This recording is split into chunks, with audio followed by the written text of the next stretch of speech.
This is Theory of Change. I'm Matthew Sheffield. Thanks for joining me for another episode. Well, the second term of Donald Trump has officially begun, but in a lot of ways we don't know actually what his policies are going to be over the next 4 years. And that is in part because Trump himself is a very erratic figure who says things that are nonsensical even by his own standards. And also because while there are documents such as Project 2025, which were created by Trump's ideological allies in the reactionary movement, that document itself is not particularly detailed in a number of ways. But one thing we can be sure is going to happen in the second Trump administration is that he will conduct a full-scale assault on America's colleges and universities. As a candidate, he did promise to create taxes on private university endowments, and he also talked about removing the funding for universities that don't bow to his various censorship demands. And unlike a number of other Trumpian boasts and threats, he is very likely to follow through on these ones because Republicans in a number of states and localities have enacted many of the policies that Trump has talked about doing on the campaign trail. And joining me today to talk about all this is Nils Gilman. He is the Chief Operating Officer at the Berkeley Institute, and he's also the former Associate Chancellor at the University of California, Berkeley, where he saw firsthand just what the Republican vision for education in the United States is. And joining me now is Nils Gilman. Welcome back to the show, Nils. Thanks so much for having me back, Matt. Yeah, good to have you. So before we get too far into the topic of discussion for today, let's just briefly talk about your own personal direct experience with some of these issues and some of the ideas and people that are surely going to be a factor in what Trump is going to do with education. Sure. Well, for the last 7 years, I've been working at a research center and think tank in Los Angeles called the Berkeley Institute. But my previous job to this was working as the Associate Chancellor and Chief of Staff to the Chancellor at the University of California, Berkeley, where obviously I dealt with a lot of local issues. Berkeley but also saw and had conversations with many people across the higher education landscape in the United States. So I have a lot of experience knowing the way in which universities operate, as well as some of the ways in which they've been targeted. As you can imagine, Berkeley is kind of a symbolic lightning rod for a lot of opinions that people have about higher education, particularly on the right, has been that way since at least the 1960s. And so I've seen the way in which Berkeley has been targeted particularly, but I think it's just emblematic of the way in which the right regards higher education more broadly. Yeah, absolutely. And specifically, like some of the things that you encountered, can you talk about a couple of Well, those? I think that, one of the first real encounters I had with this was actually just 10 days after, or maybe 12 days after Trump was inaugurated in 2017 for his first term.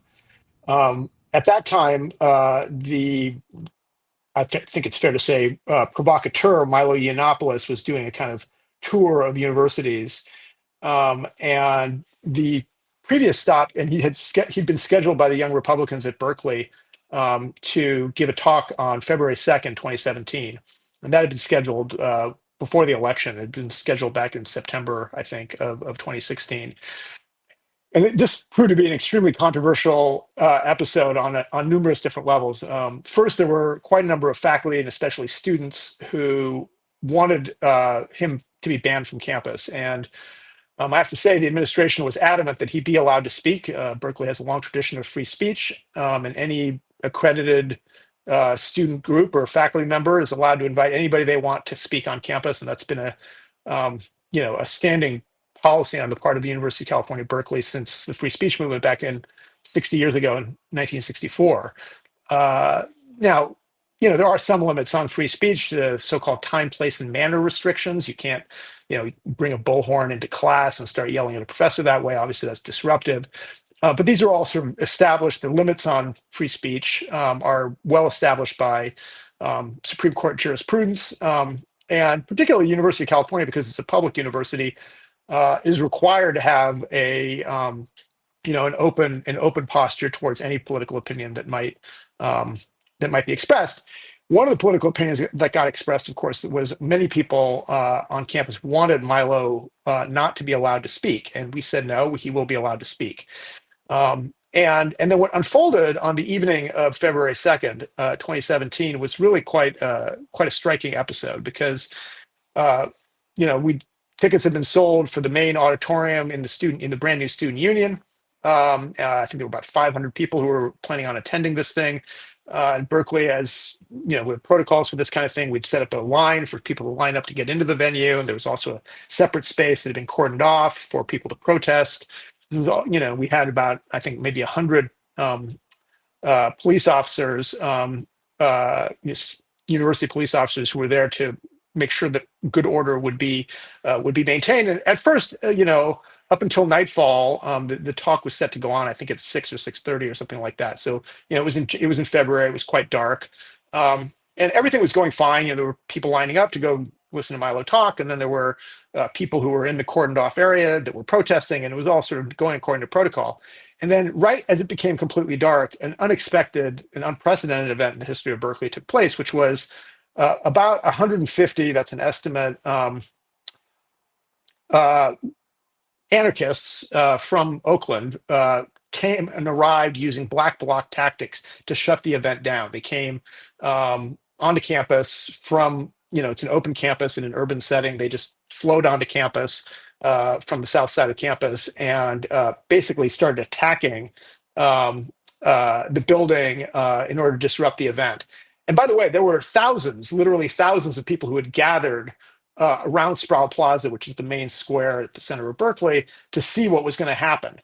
And with that many people, there were not enough cops to do crowd control. And to make a long story short, the cops decided for the safety of Milo himself that they had to pull the plug on the event. Milo was whisked out of the building in an unmarked vehicle.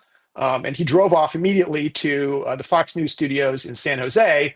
By the way, a riot broke out. There were television helicopters. There was a dumpster fire, wasn't there? Also, I there was a fire that was set in the middle of campus right next to our brand new student union. I was really worried. I was in Sproul Plaza observing this all unfold. The scene, Matt, I have to tell you, is the closest approximation I've ever seen to what I imagine hell would be like. There was fire burning, there's helicopter music, people had plugged in and were playing death metal. There's a riot breaking out. It was a terrible scene. This made national news. It was a huge embarrassment for the university that we had failed to properly prepare to be fair, an unprecedented event. But in the event, we're not able to pull that event off. But what happened next, I think, is really characteristic and telling, and really gave me a clue right at the very beginning of the first Trump administration what things were likely to be like. So Milo, this makes him more of a celebrity than he's ever been. He drives off to San Jose, goes immediately on Fox News, talks about all those terrible liberals at Berkeley who won't let him speak. It makes national news. He gets invited onto a bunch of more talk shows the next day. And meanwhile, the riot sort of continued for several hours, and then eventually it died down. And I went home around midnight that night, and about 4 o'clock in the morning, my phone starts buzzing, buzz, buzz, buzz, buzz. And I was a little bit sleepy, having barely gotten any sleep. And I look at my phone, and my phone is blowing up because lots of friends are texting me, "Hey, have you seen what Trump tweeted? Have you seen what Trump tweeted?"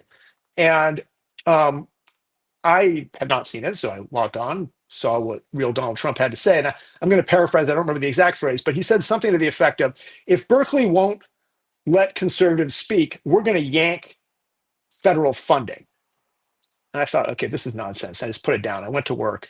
And at this point, by the time I got to work at about 8:30 in the morning, the PR and crisis communications team was all up in a lather because phone calls were coming in from local media and national media asking things like, how much federal funding does Berkeley get? So if he yanks it, and I happen to know that the approximate number was something like $700 or $800 million if you count all the various contracts and NIH money and NSF money, and large amount of money goes to Berkeley from various federal sources. But I also knew that there was actually no way that Trump could unilaterally yank funding from us. And so I said, let's just ignore that. And the PR people were like, oh my God, we have to we have to respond to the New York Times. We can't just ignore them. Like, ignore them. It's a silly question. Trump's just bullshitting and trying to gin us up and troll us, and we should just ignore that. Don't feed the troll, even if he's president. Even if it's the New York Times responding to the troll, we don't have to do that. But the PR people just wouldn't, they start calling around to different departments to figure out how much money it is. And I just was like, okay, forget it. If you guys insist on doing this, go ahead. But what unfolded over the next 2 days was actually really, really interesting, because what the media kind of realized is actually, if the federal government wanted to yank funding from Berkeley, they probably couldn't do that. They'd have to yank it from the whole UC system. So then calls started going into all of the other 9 campuses at the UC system, asking them, how much money do you get from the federal government? And then people realized, well, actually, they probably couldn't target just the UC system. They'd have to target like all federal systems, because the money runs through these, things like the NSF grant making process, which is, it's controlled by scientists and so on. So if they wanted to yank money, they have to yank money from all the universities. And all of a sudden, all the universities in the country were being called by local and national media, asking them how much money they get from the federal government. And this took up 2 days of executive time that was basically completely disrupted the operations of all the universities in the country, based on one tweet that Donald Trump typed, with his thumbs in 30 seconds over breakfast. The ROI in terms of disruption of what he regards as adversary institutions was just incredible, right? I mean, 30 seconds of tweeting, 2 days of lost productivity for the for executives at universities across the country. And it really gave me a sense of 2 things. One is what Trump's methods are for kind of trying to throw the, what he regards as opposition institutions offline, and also the inability of those institutions to see what he's doing and realize they're being played for suckers. And that includes both the media institutions, who were being his useful idiot and propagating his trollishness into these universities, and the inability of the university to say, we're just not going to play that game.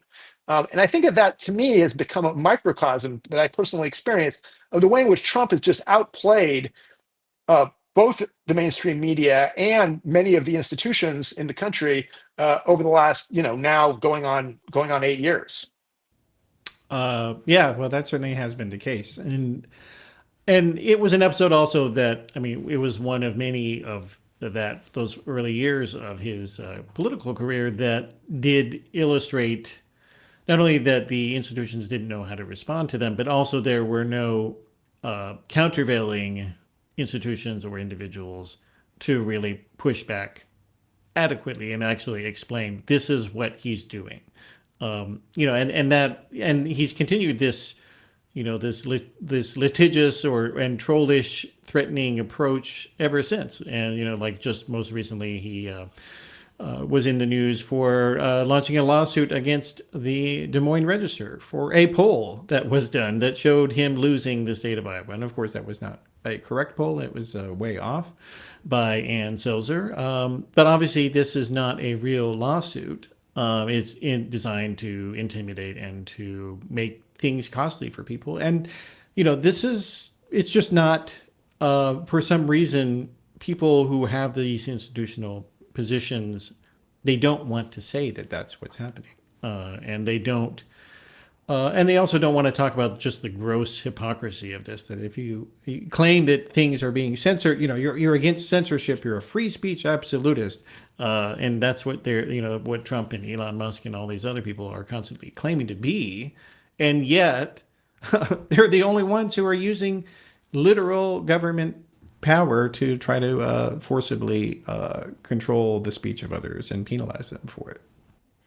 Yeah, so I think what's interesting about this retribution campaign that Trump and his minions are promising to deliver, the first thing I would say is we don't actually know if they're going to do all of these things that they're threatening to do. They may just be saying, in 2016, the campaign slogan was lock her up, lock her up, lock her up with regard to Hillary Clinton. And then, once he actually took office, he didn't pay much attention to Hillary Clinton anymore at all, right? He'd moved on. And it may be that that's going to be the same case here. He's claiming, various people are claiming he's going to go after people like Liz Cheney or, various people who were involved in trying to prosecute him in various venues. And maybe he's going to go after those people. Maybe he's just going to ignore.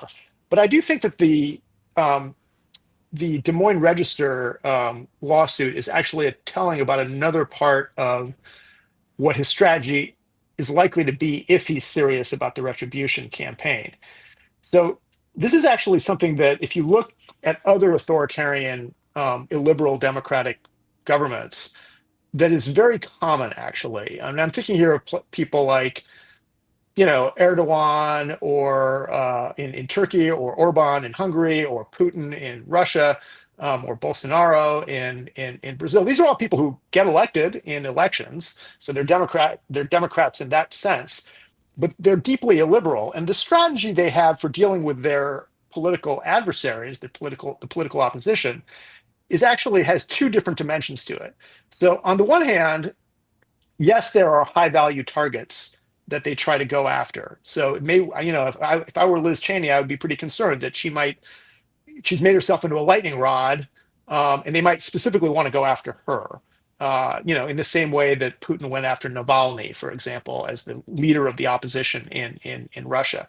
But then the other part of the strategy, and I say it's a strategy because these people are also all learning from each other, right? Like Orban came and gave a series of talks at the Heritage Foundation back in June. Maybe it was May of this year. CPAC organized an event in Budapest this fall. So they're all mutually learning their strategies and tactics from one another. So this is not just that there's similarities of vibe or whatever. These are actually like programmatic elements. And if you look at what's been done in some of these other countries, yes, they go after high value targets, but they also select kind of at random lower level, lower profile people to go after. And the at random point is really critical, because going after somebody like the Des Moines Register, and Ann Seltzer, she's just a pollster who's been doing this job for a long time. There's literally hundreds of people like her across the country in various guises. Going after her this way and bringing down this kind of heavy-handed, lawsuit against her puts fear in people at a totally different level, right? When people go after, whenever anybody who's very high profile gets targeted, that's bad, but it doesn't like make other people who aren't high profile scared. It's when they start going after the little guy that makes all the other little guys sort of sit up and think twice about what they're doing. So it's actually, in some ways, from an intimidation perspective, going after an Ann Seltzer is a much more dire thing than going after a Liz Cheney. We don't know that they're going to do these things. You've got to imagine that the First Amendment rights of the Des Moines Register, and the press in particular. The Supreme Court has 60 years of jurisprudence on this, but we don't know what this court's going to do in terms of upholding those kinds of rules about, very loose definitions of what defamation against public figures looks like. We'll see where these lawsuits go. Trust in the court system in the United States just hit an all-time low since polling began on the matter, and it's not totally clear to me that the court system is going to be something that we can rely on going forward. No, it seems not. And just recently there was a judge who got rebuked for publishing an essay criticizing Supreme Court Justice Samuel Alito for lying about his wife flying flags outside of his house that were insurrectionist and linked to Christian supremacism and Christian nationalism. He wrote a New York Times op-ed about that, and the judge got reprimanded for a supposed breach of ethics, not Samuel Alito, the guy who actually did the gross violation of his supposed judicial impartiality. I mean, it's just this very common vein. I think that a lot of people, they think that this Trumpian, flavored authoritarianism is going to ignore them. But these cases, like against Ann Seltzer and other ones, which we will see, and certainly like the lawsuit against George Stephanopoulos for stating a judicially derived fact about Donald Trump being found liable for rape. He was sued over that. And it's exactly what you're saying. It's to make it so that people, not only to confuse the public about what is true, but also to prevent people from saying what is true, whether through force of law or just their own acquiescence.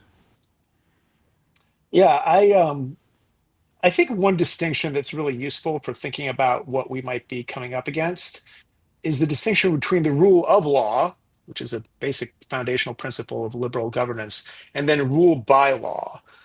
So the distinction that's often made between those two things, rule of law assumes that the process of law, the process of adjudication is impartial. You get the same set of facts.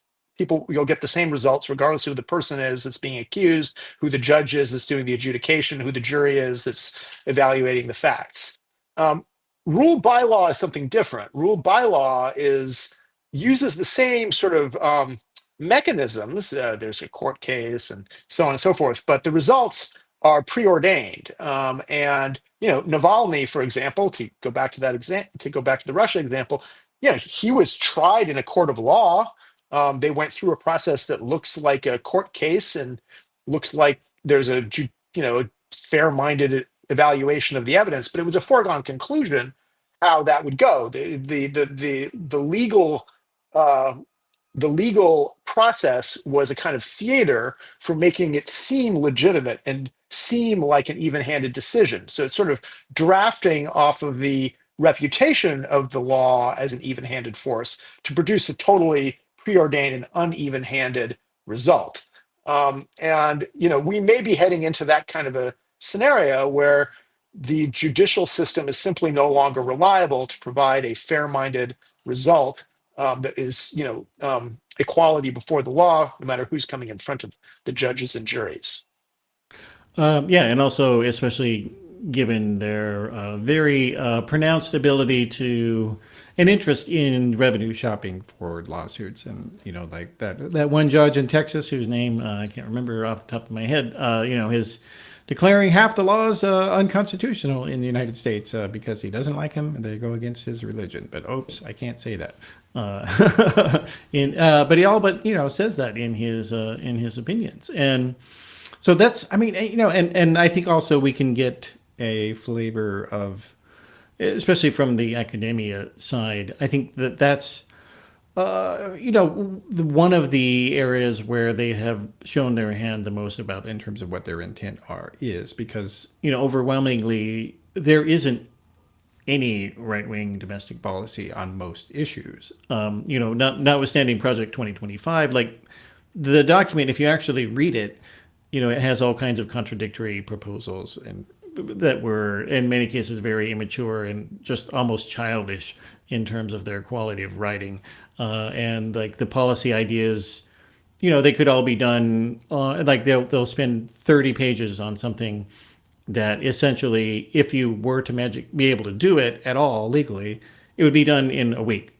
And so the whole it's pretending to be a policy for an entire administration, but it's actually an outline for 1 week of work.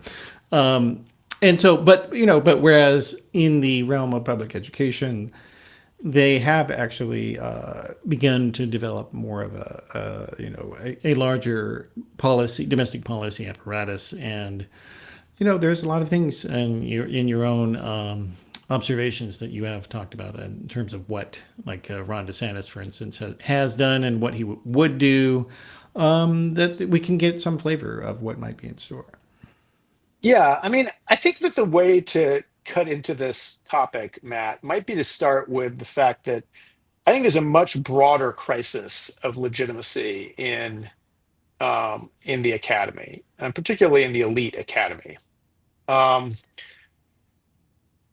Used to be, I'll talk about California because that's where I'm from. I went to Berkeley, I worked at Berkeley, and I know the various educational systems here, both the Cal State system and the UC system quite well. But I think what I'm about to say is probably pretty true of most places in the country. It used to be, and when I say used to be, I mean as recently as the 1990s, maybe even the 2000s, that support for the University of California and California state system was a pretty bipartisan affair. If anything, Republicans were probably a little bit more inclined to fund the UC system as they saw some of the value that was provided by having a well-trained workforce, that the state was training for, without requiring that the companies train them. They saw the IP that was coming out of these organizations, and so they were in favor of higher education. There's been a kind of a triple critique, I think, of higher education that has emerged over the last 10, 15 years, 15 years really. On the one hand, we'll get to the right-wing critique last, but there's two other critiques that I think are important because it shows the vulnerability that universities are in. So one critique is what I would call kind of left-wing critique, which is that uh, people say, from this perspective, that the elite universities in particular are basically engines of elite reproduction, neoliberal reproduction. So, they're very expensive. They favor people who have privileged positions. They re-entrench privilege. You go to, high percentage of the people who go to the Ivy League have parents who went to the Ivy League, and so the privileges of those people just gets replicated generation in, generation out. So rather than being an engine of social mobility, it's become an engine of class reproduction and privilege reproduction. So that's kind of a left-wing critique of the academy. There's also a libertarian critique of the academy, which most prominently has probably been promoted by people like Peter Thiel.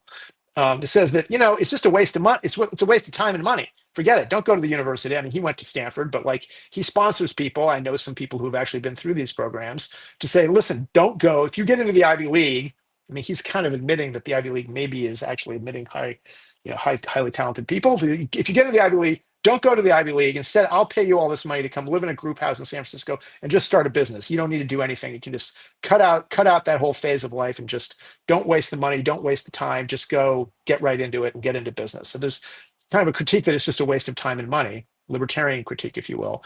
And then there's the right-wing critique, which is that universities are basically sites of woke indoctrination, right? Not always entirely clear. We'll get into some of what they mean by that in a second. But the thing I would just say about those three critiques is each one of them is probably pretty unfair as a overall critique of universities, even specific universities. But they all also have an element of truth to them. It is true that elite universities tend to bring a lot of kids who are already from elite families into them, and insofar as they're gatekeepers to high quality jobs and other kinds of opportunities in society, that's pretty unfair. And that's not the only thing they do, but that is one thing that definitely is an effect. And there's no doubt that within the panoply of institutions in this country, the right wing is not wrong that universities are more to the left, more on the liberal side than churches or the military or corporations or what have you, right? So that's true too. And it is incredibly expensive to go to one of these private universities.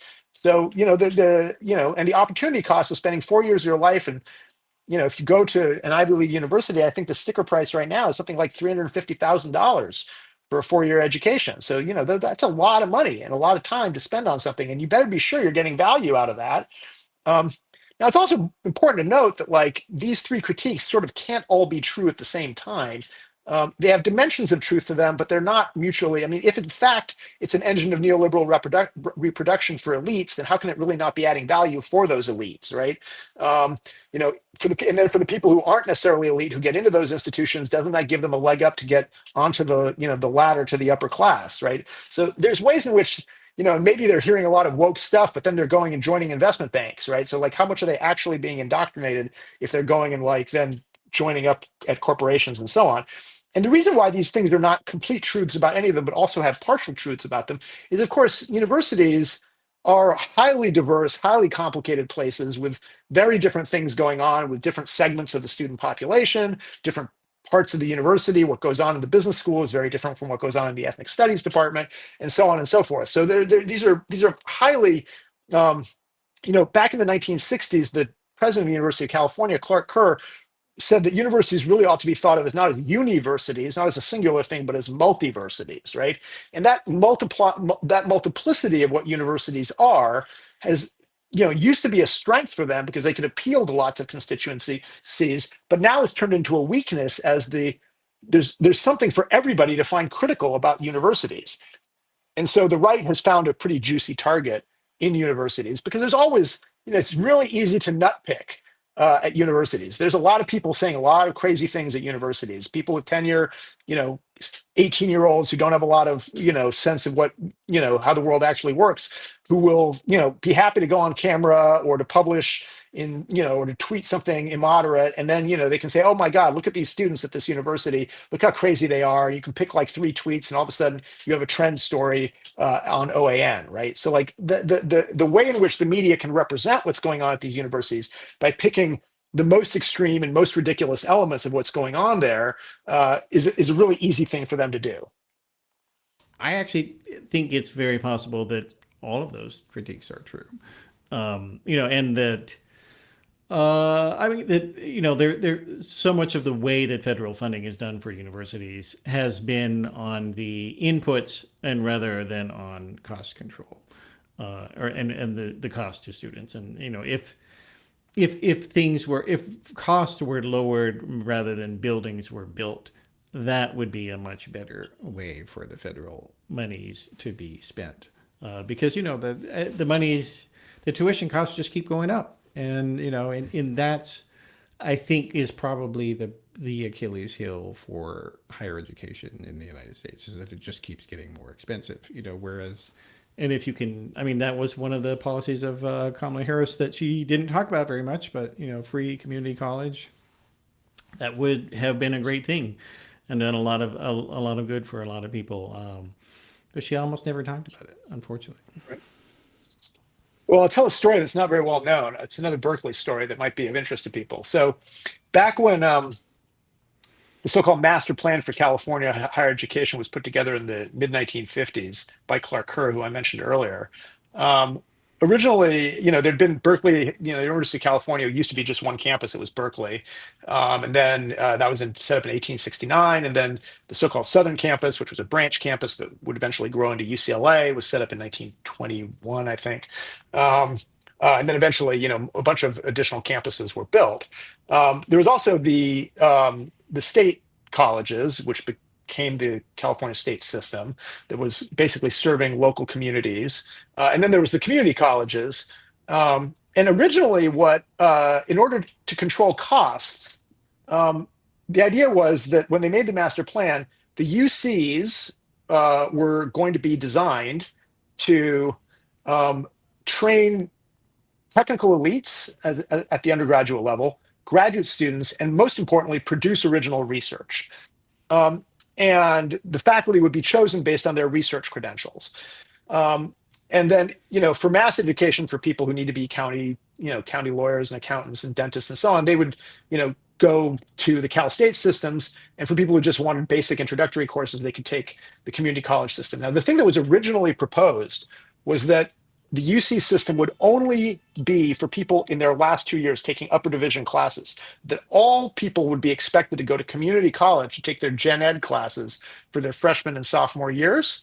And then, if they did well in those, they could then transfer, they could finish their AA and go into the workforce, or if they wanted to, if they showed academic promise, they could then transfer to one of the UCs to finish off their last 2 years taking upper division courses. The idea was that the senior research faculty, it didn't make much sense for them to teach introductory courses. It's kind of a waste of their time and talent. It made more sense for them to teach specialized courses in the upper division and the graduates course. So that was the original idea. And the reason why that was defeated, hilariously, is that school boosters of the football programs at UCLA and Berkeley did not want that to happen, because if they didn't have freshmen and sophomores, they would not be able to field effective football teams. And so the football program basically kiboshed the system that would have massively cost controlled the entire UC system down to this present day. Wow. So there's many irrationalities, right, to the way in which universities, the fact that universities have, there's 500,000 people who participate in NCAA sports. This is totally, United States is a total outlier. In no other country in the world is mass sports a major part of university education. Yeah, there's maybe some rowing teams and people can do intramural squash if you go to Oxford or Cambridge. But the idea that there's a mass entertainment industry of college students participating in sport is just a totally weird American thing. And it ends up deforming lots of aspects of higher education. I mean, I think the biggest single surprise for me when I started working in the upper administration at Berkeley was what a huge percentage of the time for the senior administration was taken up by managing the sports programs. I mean, I would say something like 20% of the senior leadership's time went to sports, and it's because it's the alumni, it's the donors, the potential for corruption, it's the underperforming students. There's a ton of things that are associated with sports that are just deforming of universities, and that's a microcosm for so many other things that go on at universities that are not very rational and that don't lead to effective cost management of universities. Oh, yeah, absolutely. Yeah, college sports. And that's in addition to the exploitation of the athletes for decades Totally. that took place. But hopefully is coming to an end. We'll see. But I guess that's another show for another day. But yeah, I mean, so there are, as you said, plenty of critiques that are valid that people can make, and it's an easy target. These universities and colleges, but of course, for the reactionary right, ultimately that's not their main motivation. Their main motivation is that for the people who run Donald Trump, so the people who set the agenda in the Republican Party. William F. Buckley, I mean, his career started with an attack on Yale, and it's saying that Yale was full of godless communists who said the Bible wasn't true, and we have to stop them.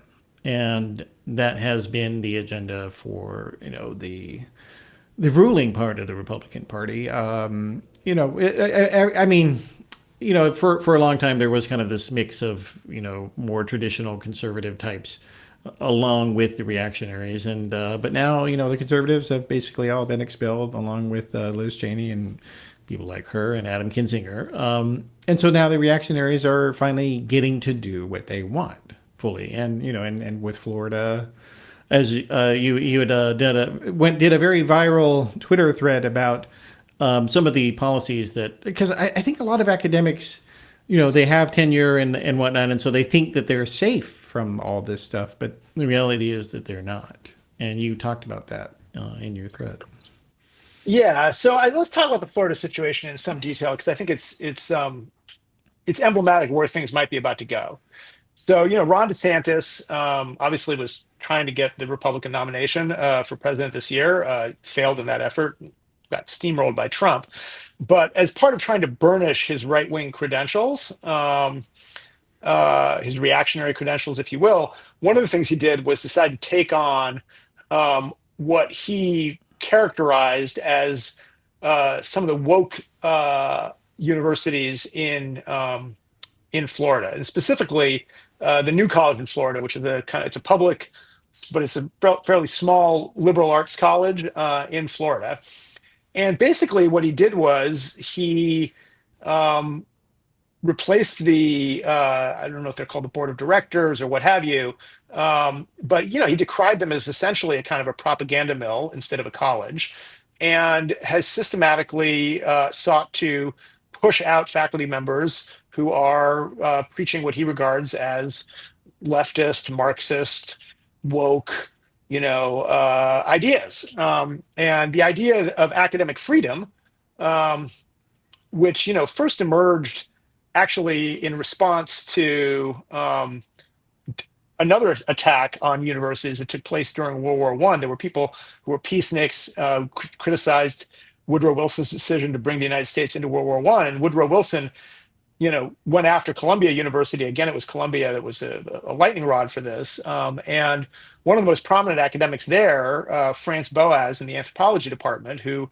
in some ways could be seen as the, godfather of a lot of what the right would today describe as woke activity, in the sense that he believed in cultural relativism. He believed that all human societies had their own dignity that needed to be understood on their own terms, and this idea of a kind of a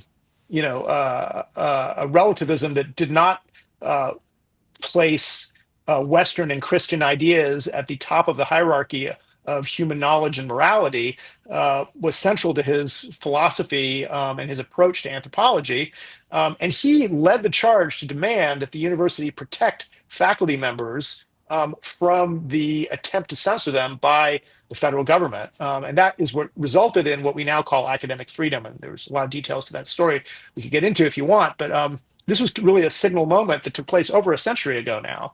And since then, there's really been a standard that academic freedom, that professors have academic freedom, and the reason why they're granted tenure is the idea is that if you can fire them, then they don't really have academic freedom, because if they propose an idea that's considered heretical in any way, their enemies in one way or another could yank their contracts from them. So the idea that the liberal, small L liberal idea that you need to have free inquiry in a free society is grounded in the notion of academic freedom in the academy, that provides professors with the ability to ask any question that they can, answer it with in any way that they see fit, and they need to be able to be protected from being fired if they say things that are considered at odds with received wisdom in one way or another. And those received wisdoms could be scientific or technical, but they could also be political or methodological or what have you. But the notion of academic freedom and tenure have been joined at the hip really for the last century. This is exactly what DeSantis decided at the behest of Chris Rufo to take on, right? And so Chris Rufo, I think, is really the person who's kind of the intellectual mover and shaker behind this movement to try to really take a hammer and tongs to universities. So, practically the way they did this was to go in and take control over the board of directors at the new college, and to start, defunding them and demanding that certain kinds of courses not be taught, and it really has resulted in a wholesale evisceration of what was once one of the best public liberal arts colleges in the country. Professors have fled, enrollments are way down. It's mostly student athletes now, and it's really destroyed what was a really good university. In terms of the tweet thread where I talked about this, I think the reason why it went viral is that I made another point, which is that building a great institution of higher learning and research is a very complicated and arduous process that takes decades to do. But destroying it is really quick. And once you destroy it, it's really hard to put it back together again.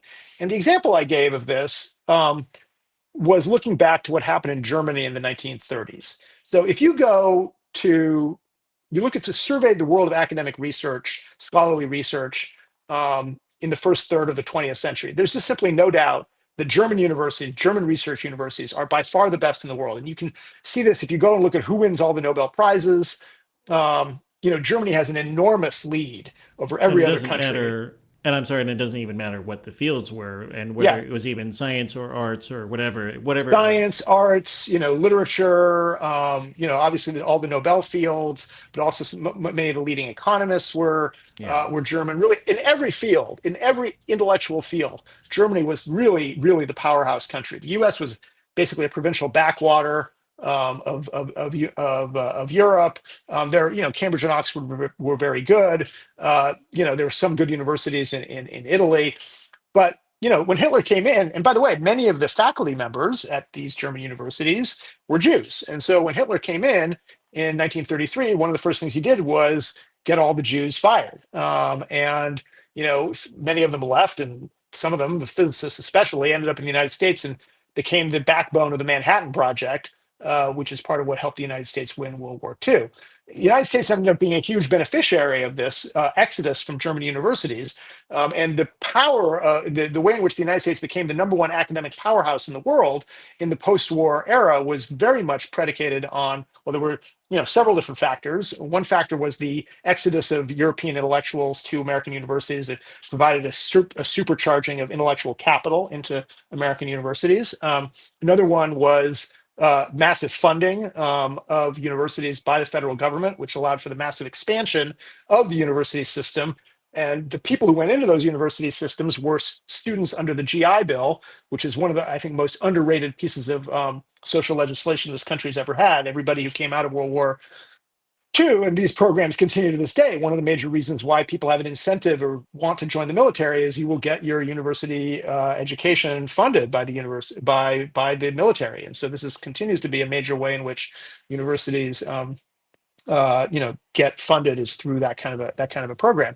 So those things built up the United States into the academic superpower that it has been for the last 75 years. And German universities have never recovered. I mean, this is the key point. Once they were destroyed, Hitler lost the war 12 years later. The Nazis were totally repudiated from a political perspective. But German universities and German research, there's many good people in Germany now, but Germany is, nowhere close to where it was. Again, I don't have the statistics at my fingertips, but if you look at the number of Germans, people at German universities who win Nobel Prizes now compared to the number of people at American universities who win Nobel Prizes, I don't know what the ratio is, but I wouldn't be surprised if it's 20 to 1, and it's got to be at least 10 to 1. The numbers would have been almost the reverse prior to Hitler's destruction of the German university system. So, I made that point last summer, and Chris Rufo himself screenshot retweeted me and said, "You bet, this is exactly what we're planning on doing." So, I got an affirmation. The things I'm saying on this podcast to you, Matt, are not things that is some deranged, rants of some liberal. Yeah. These are like what they say explicitly. And then when I say what I think they're planning on doing, they say, "You're right, we're planning on doing that." So that is the intention of the radical right in terms of what it wants to do to eviscerate what they regard as these, engines of woke indoctrination. Yeah, no, and it's incredibly disturbing, and but perhaps what is equally disturbing, I think, is that even now, after the Florida example, I think a lot of academics still are not aware of what they're up against, and still don't want to defend, the university. Like there's just in the same way that you see in the mainstream media, does not really defend itself. It just kind of says, well, oh, look, this is happening. It's not good. Oh, well, Yeah, I guess it's happening. I think that's right. Look, there's the basic assumption that's pervasive in the academy, and sometimes people will question it, but it's still the baseline assumption that people have, that the funding system that has been around more or less in this form for the last, 7 or 8 decades is not going to change in any radical way. Maybe the money will go up and down a little bit, but like the idea that like everybody who's ambitious wants to send their kids to an elite university, all the ambitious kids want to do that they're all going to get good jobs at the end of that whole structure no longer really is something that a lot of people outside the academy buy into, but it's still the overwhelmingly dominant ideological belief of the academy about itself. And that complacency is part of why I think that very few, certainly rank and file, members of the faculty have any idea what's about to hit them, much less have a plan for what to do when it hits them. I don't think people are ready for this at all. I'll make another point, which is a little bit political, and I want to pick up something you said right at the opening of this conversation, Matt, because I think it's a really important point, is that in general, whether it's newspapers or the Democratic Party or universities, they're not organized to be in opposition. If you look at a parliamentary system like they have in Britain, for example, right, there is an opposition party. Whatever the second largest party in parliament is the official opposition, and every member of the cabinet has a shadow member of the cabinet in the opposition party that is immediately shadowing them, so that if the government falls and the other party comes in, they're able to walk in overnight, right? So when Keir Starmer won the election on July 4th this year, like literally the next day, everybody comes in and all those cabinet positions were filled by members of the Labor shadow cabinet that had been actually shadowing all of these dockets all along. There's nothing like that in our system. We don't, who's the leader of the opposition now? You couldn't say. I mean, is it Hakeem Jeffries? Not really. Is it Nancy Pelosi? Not her. Is it Gavin Newsom? It's not her, right? So there is no organized opposition party, so that makes it a lot easier for whoever's in power to just kind of do things automatically and not really find a systematic pushback against anything in particular that they're doing. This is compounded by the fact that, particularly in the case of the academy and the mainstream media, they see themselves, the self-conception is that they are nonpartisan, right? That they aren't taking sides. They're merely objective and calling balls and strikes. That's also really different from other countries, right? In other countries, almost all the newspapers are very explicit about their party affiliations. They're often like literally arms of the party, of a party in question, right? They don't think of themselves as, engaged in objective reporting. They see themselves as presenting the point of view of the majority party or the opposition party, as the case may be, right? So therefore, they're very clear about what their function and their role is within the political ecosystem. That's nothing like that here. The New York Times does not think of itself. The right thinks of it as being, the media arm of the Democratic Party. And it's true probably that, I don't know, 90% of the people who work in the New York Times news desk are Democrats. But their self-conception is not that they're doing the Democrats' bidding, right? That's why they do things like publish the story about Hillary Clinton's emails, a week before the election in 2016, right? And, publish things like articles that say Trump can win on character. That was a famous op-ed that the New York Times put out back in this fall, right? I mean, like they just don't have a coherent perspective on what they are. I mean, I've said this is veering away from the academy, but I've said this about the New York Times for years. And this is true of other parts of the media too, like CNN or Huffington Post or places like that. They can't decide whether they are the gray lady, the newspaper of record, telling the truth, that's the way it is, Walter Cronkite style, or are they woke clickbait, right, for their, liberal audiences? And they don't realize, they think that those things are basically identical, and they don't understand that those things are not identical. Those are different functions altogether, right? And so the result is that they're kind of incoherent when they're faced with an organized party and government that is implacably hostile to them and is well organized and understands that it has a clear political agenda at every moment, and that objectivity is not what they're trying to do ever. Yeah. No, absolutely. And the best illustration of your point, I think, is for anyone who doesn't understand it from the right or from either side, is look at how the New York Times conducts its editorial page and columnists and whatnot, and then compare it with the Washington Times. The Washington Times has 0 liberal columnists on its staff. It has 0 people who prefer Democrats over Republicans, whereas the New York Times has quite a few. They've got Bret Stephens, they've got Rouse Douthat, they've got and over the years have had a number of people, starting with William Safire back in the 1970s, and so that's because, as you said, they don't view themselves as an organ for the Democratic Party. But weirdly enough, I think there's this also the reverse concept is that the Democratic elite, also believe that the New York Times is on their side and is rooting for them. And so that's why they're constantly complaining about the Times, making these various policies or articles or headlines. And they're saying, look, this is not fair. You can't do this. You're supposed to be on our side. And the answer is they were never on your side. And if you don't like that about them and you wish that they were different, then you need to start your own thing. Where's the left-wing Washington Times? Or New York Times or whatever. Like, they don't think in those terms, in part because liberalism, secular liberalism so completely, destroyed in the marketplace of ideas, Christian fundamentalism, which was really in the United States the only, opposition that there really was.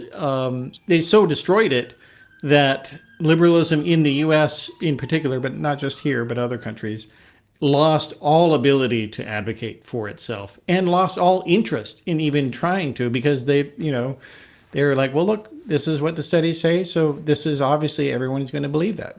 It's right there, guys. Here's the policies. We have good policies. We should win. Totally.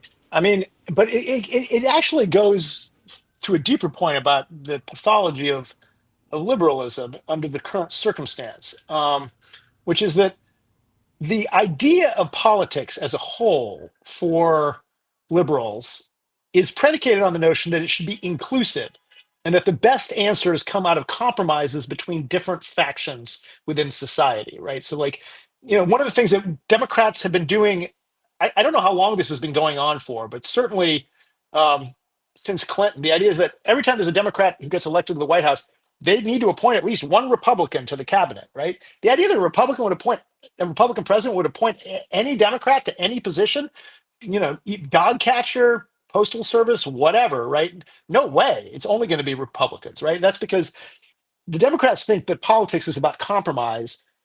The Republicans, and this comes out of their base's view of absolutist ideas of morality, they believe in total victory, right? They believe that they should win completely.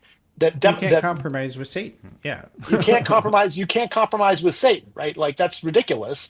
We need to win completely. So it's two totally different models of how politics is supposed to work.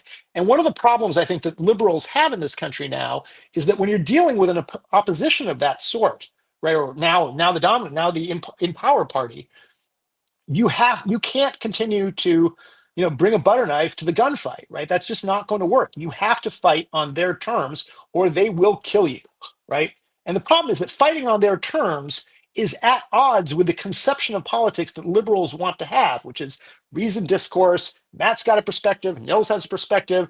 The correct answer is somewhere between Matt and Nils, and we're going to hash it out with reasoned discourse, right? That model of politics is just at odds with a party like what the Republicans have now become under Trump. They've been going that way for a long time, I would argue, since Newt Gingrich, but over the last 8 years, it's become completely that way. And so if you continue to sort of say, well, they have a point, right? And even look at the postmortems that are happening after the election, a lot of liberals are saying, well, Donald Trump kind of had a point about this, or kind of had a point about that, or, whatever, and kind of conceding. And they're doing the liberal game of saying, hey, we're now going to play nice, and maybe we can do some bipartisan stuff, right? And then, of course, if they don't do that, then they get accused of being hypocrites by the Republicans, who themselves have no intention of behaving that way. But they say, you guys all claim that it's all about compromise, all about bipartisanship, and then you ram through things. So as soon as the Democrats start acting like the Republicans start accusing the Democrats of betraying their own principles. And they're right, because those were the principles and have been the principles of liberalism. So you can't fight illiberalism with liberal tools. And by the way, this is an idea, this conundrum is one that goes back to the very earliest days of political liberalism. Voltaire, the French, great philosopher of democratic liberalism from the middle of the 18th century, famously said that the one thing that you can't tolerate is intolerance, right? As a liberal society, you cannot tolerate intolerance. You have to draw the line there. You should be inclusive, you should be tolerant, but not of the people who want to destroy the system as a whole. You cannot have that attitude towards them. And somehow that Voltairean idea, which is a quarter millennium old, has simply not gotten into the noggins of people on the liberal side of the aisle. Yeah, no, it hasn't. And, and they have constructed this really small ball politics that is just incredibly unambitious, and just walked completely away from the grander visions of FDR or LBJ or Truman, who not just said big things, but actually did big things, both foreign and domestic. And, that is something also that you and your co-author talk about. We're going to slide this in here at the very end. I want to make sure we do that in a book that you guys published recently called Children of a Modest Star. So talk about it it's a little bit of I don't think it's entirely inappropriate to put into this context here, I think. What do you think?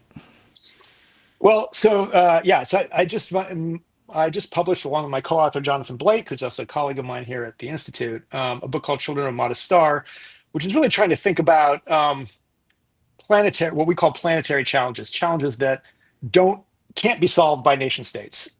They are, planetary in scope, and that the governance systems we have, whether they are national governance systems or the global governance architecture that's made up of member state institutions that answer to those national states, simply are not fit to deal with. And one of the critiques we've gotten of this book, so our book is, we're not calling for world government, we're calling for kind of new administrative agencies to deal with things like pandemic risk or climate change, specifically carbon emissions abatement and stuff like that. So a series of narrowly tailored administrative units that can deal with things like, also things like space junk or oceanic plastics. These are all things that humans are not trading, so it's not part of the world trade system per se, but and therefore it's not governed by the WTO or whatever, but that we don't have adequate systems for dealing with right now. The critique we've gotten a lot, and it's only gotten louder since Donald Trump won re-election, 6 weeks ago, is that, you guys are really at odds with the times, right? I mean, it seems like neo-nationalism and nation-first politics is kind of the current wave of the 2020s, and there's a lot of backlash happening against any systems of, that are perceived to be quote unquote globalist. I don't think of myself as being a globalist particularly, because I think that is predicated on a kind of economic integration, which is not, I think, the most important thing for us to be dealing with at a planetary scale. I think a lot of economies can be better done at a more local scale. I think that some of the things that the Biden administration tried to get off the ground during its time in office around investment in various kinds of infrastructure projects is the kind of thing that should be done at a national scale. So I think that those things were good. I believe a lot of those things will actually continue under the Trump administration, partly because a lot of the money from those systems were going into something like 90% of the money from the Inflation Reduction Act, which was actually an industrial policy act. 90% of that money is going into red districts. So I'm not sure a lot of those people are going to want to yank the money that's going into their own districts. So I think some of those things will bear fruit over time. So those things, economic issues are properly dealt with at a national scale. But these planetary issues are not ones that can be dealt with at a national scale. Even if we reduced our carbon emissions to zero overnight, it wouldn't solve the climate change problem the United States is going to face, because there's all these other emitters. We have to have some kind of an agency that's going to enforce emissions limits across all the different, actually existing and potential emitters in the world. Likewise, we clearly saw during 2020 that you can't control a pandemic one country at a time. Even if you shut your borders, the viruses don't care about that. They move across the borders anyway. So you really can't, unless you're like a tiny island and you can really shut things out. It's almost impossible to deal with this, one country at a time. So the argument that we make in the book is that we need new kinds of governance systems that can adequately deal with that. And we propose basically two ideas, one of which I mentioned earlier, which are these narrowly tailored agencies that can deal with these planetary challenges. But also, and I think this is something that I don't think is necessarily at odds with some of the nation-first politics we're seeing, although some people might look askance at some of it, is what we call networked translocalism. Let me explain to you what I mean by that. Let's again give a climate change example. I'm not sure it makes sense for Washington, D.C., the federal government, to be setting climate change adaptation policies for the whole country, because the kinds of challenges that, say, Miami is facing, which are hurricanes and flooding and wind and things like that, sea level rise, is totally different from the kinds of challenges that, say, Los Angeles is facing, which is drought and heat waves and fires and so on, right? So these are both climate change adaptation problems, but they're totally different.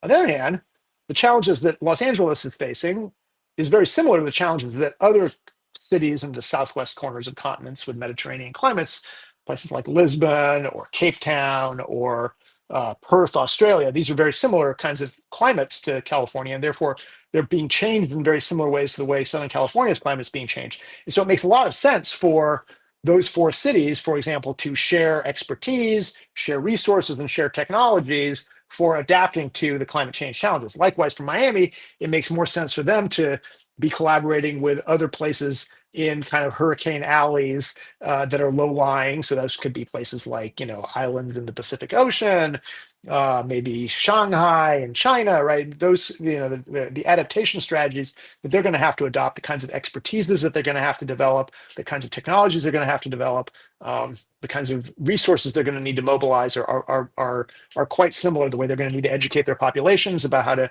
prepare to deal with these climate changing worlds. So those are kind of the two big policy things that we propose. And by the way, on the second point, the network translocalism, a lot of this stuff is already happening, actually. And a lot of times this is happening not just at a government to government level, like, not just the city of Los Angeles collaborating with the city of Cape Town. It's also about, private sector organizations, third sector organizations that are doing this kind of collaboration. Companies that are developing technologies, they understand this perfectly well. If you develop a technology that can help Angelinos, have their gardens adapt to a drier, hotter climate. You can also sell that technology in other places that are facing similar changes, and so they're doing that propagation, and that's happening through the market. It's also happening through NGOs that are propelling best practices across these spaces. Yeah. Well, and also, I mean, just, to the criticism point, just because the circumstance may not be as auspicious for an idea, it doesn't mean that it's not true. Just because people don't want to believe something doesn't mean that it's not true or false or whatever. Yeah, I mean, I just what I've said about that is that in some ways the election of Trump may actually accelerate the arrival of the world that I'm proposing we need to get to, because I think it's going to, the deconstruction of the administrative state, and that's not exactly what we've been talking about here in this podcast, but that larger goal is going to really reveal that the federal government is not going to be capable of doing the things that need to be done to deal with any of the challenges that we're talking about here. And so it may actually accelerate that process and reveal the necessity of a totally different kind of structure. I'll just maybe close out with one thought about that. We were talking about the durability of educational institutions, and once you break them, it's hard to put them back together again. But in general, institutional change, which is something that I've studied as a historian in many different contexts for most of my career at this point, major institutional change is rare. Institutions of governance, but any institutions, churches, universities, governments, even corporations, they're usually set up at a particular moment in time to deal with a crisis of that moment, right? And they're designed to deal with the way that crisis was perceived at that moment. And if they're successful, they then often become enduring institutions that go on.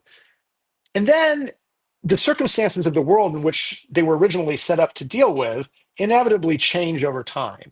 Now, sometimes they can adapt to those changes, but a lot of times they can't. And what they often can't do is effectively address the new and emerging category of challenges.